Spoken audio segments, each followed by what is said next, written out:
Assalomu alaykum. 10 kilovat quyosh stansiyasi 20 dekamberda 7,5 kilovat beryapti. Davlatga sotishimiz salkam 7 kilovat sotyapmiz. 260 ishlatyapmiz.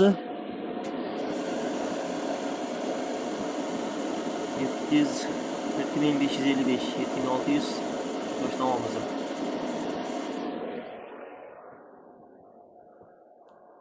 Bulut yo'q.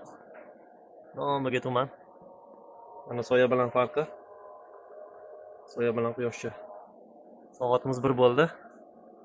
Har safar bulut havoda kam beradiganini ko'rsatardim. Bugun ko'p berishini ham ko'rsatyapman.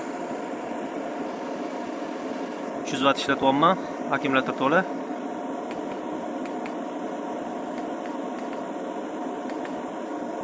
Va 21 amper, 351 volt panellarda. Davlat toki 240 Volt.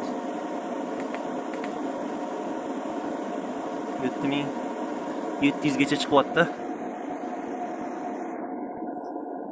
Soatimizni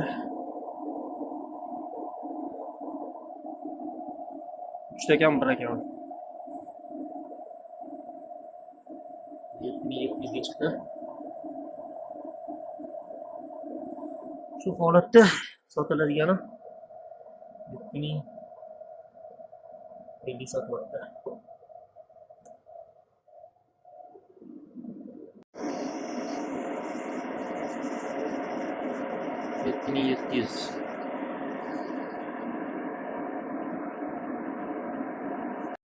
Bugungi eng baland bergan toki 7850 bo'ldi. Soat 1 gacha 22 kilovat ishlab qo'yibdi. Kechgacha ko'ramiz qancha berar ekan. Davlat bilan oldi berdimizda 177 kilovat sotganman. Insonlar hisoblab bergan. Bugungisi hali tushmagan.